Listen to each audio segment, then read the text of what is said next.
Puji Tuhan, Shalom. Saat ini kita akan memulaikan mata kuliah soteriologi. Sebelumnya kita akan berdoa, menaikkan pujian Ku Rindu Setiap Waktu.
Berdoa.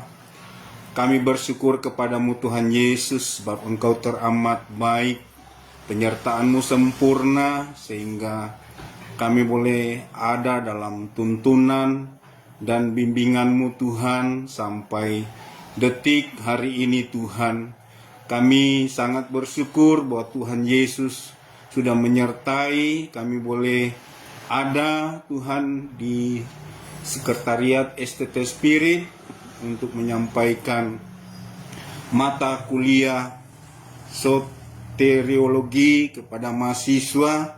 Biarlah Tuhan berikan hikmat kepada kami semua agar kami boleh belajar dengan baik supaya kami mendapat pemahaman yang baik di materi ini. Kami kan percaya Tuhan Yesus akan campur tangan bagi kami semua mahasiswa STT Spirit yang ada di Tondano, Tahuna, bahkan di Timika, bahkan di daerah lainnya. Kami boleh sama-sama mendapat berkat lewat mata kuliah ini.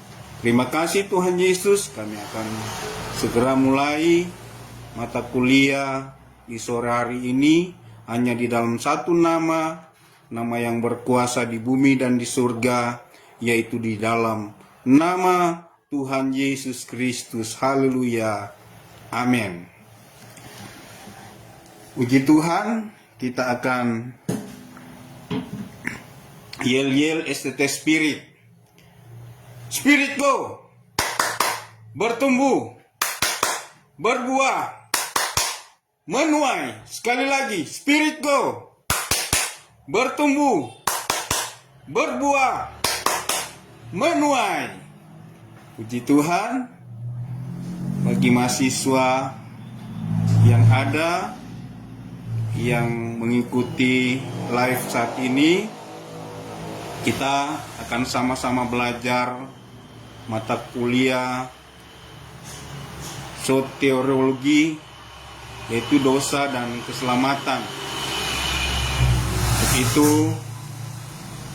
simak baik-baik materi ini supaya kita semua dapat memahami dengan benar.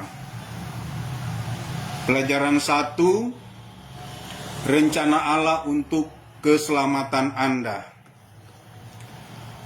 Kelahiran saya sangat istimewa.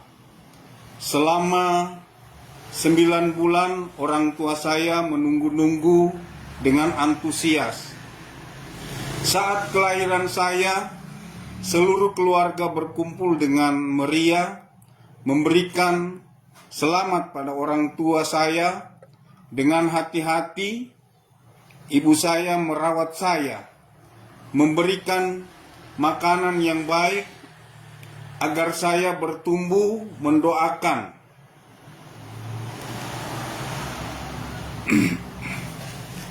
Saya setiap malam tidak jarang teriakan. Saya di tengah malam membangunkan mereka.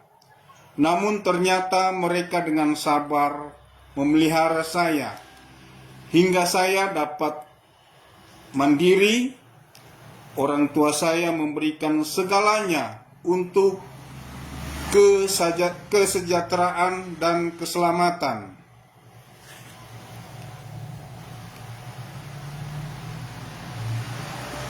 Dan itu kerinduan mereka adalah agar saya selamat dan menjadi seorang yang sukses.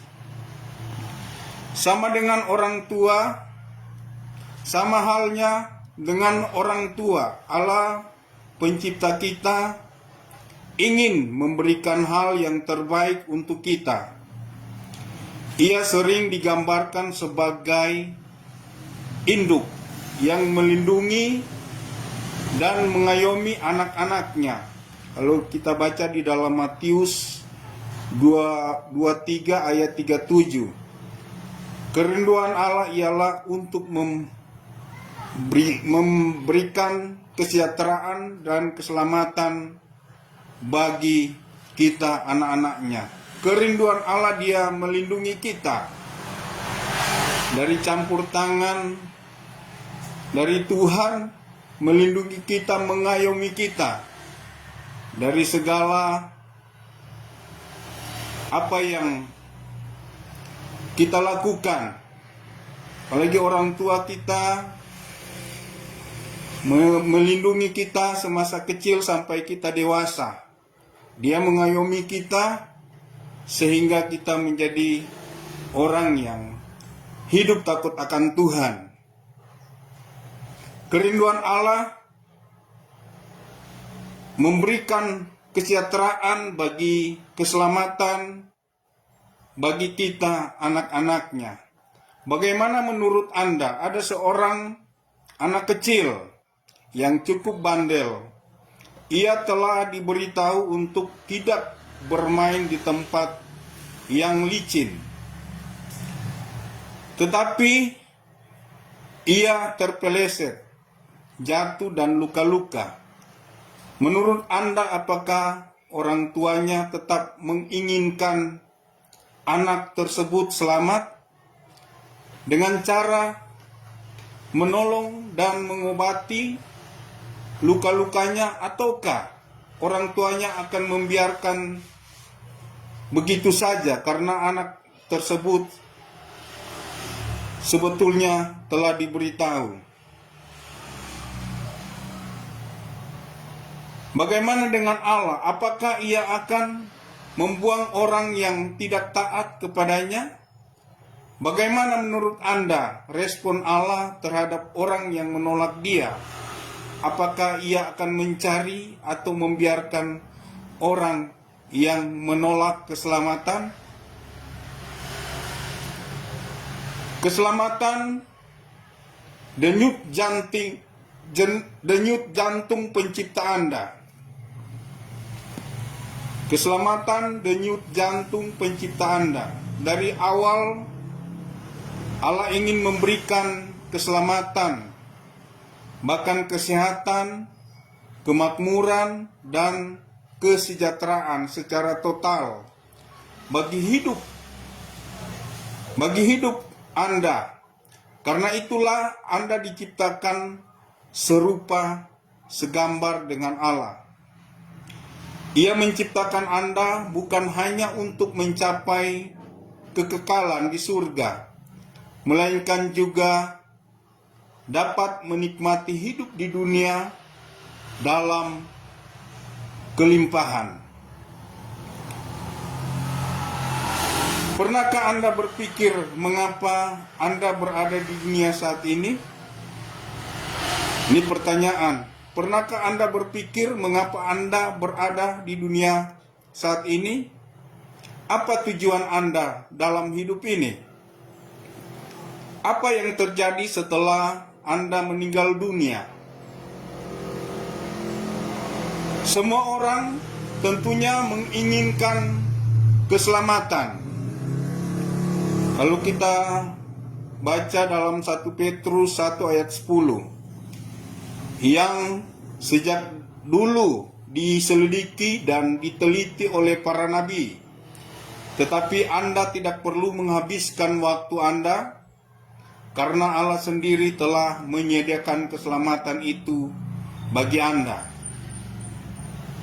Di dalam firman Tuhan, Yohanes 3 ayat 16, karena begitu besar kasih Allah akan dunia ini, sehingga ia telah mengaruniakan anaknya yang tunggal, supaya setiap orang yang percaya padanya tidak binasa, melainkan beroleh hidup yang kekal.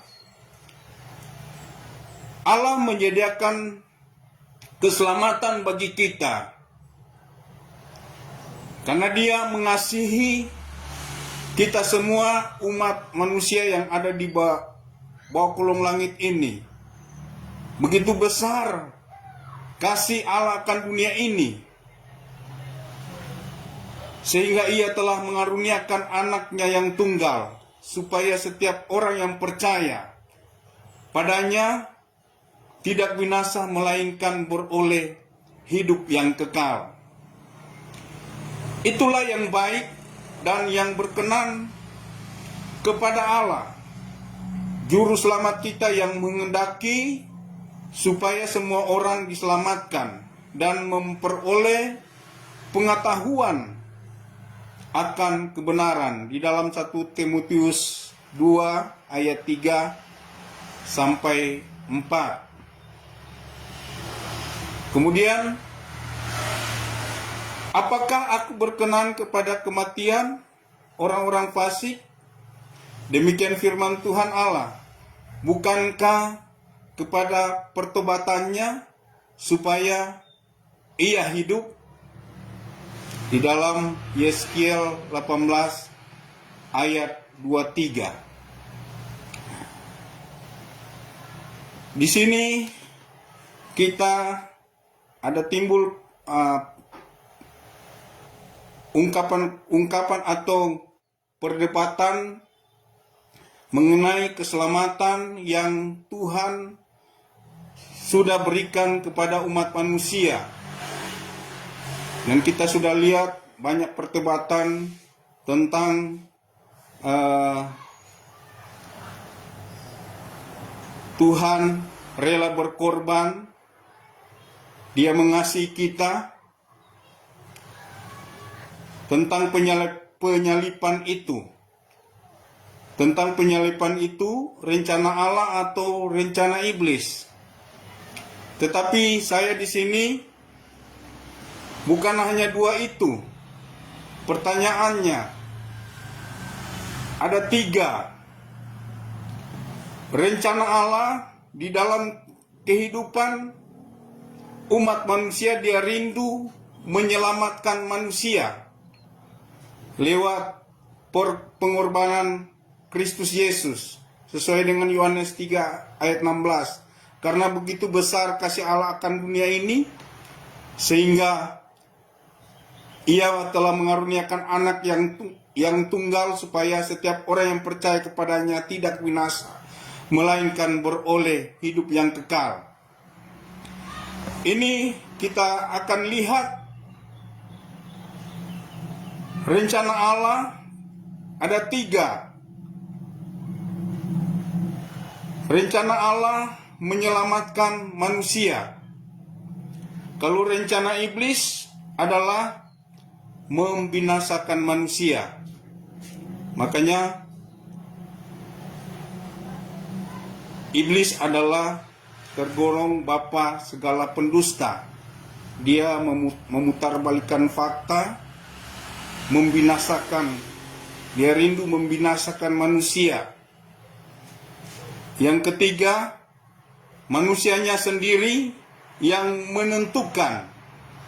Jadi rencana manusia adalah manusianya sendiri yang menentukan ikut Tuhan atau ikut iblis.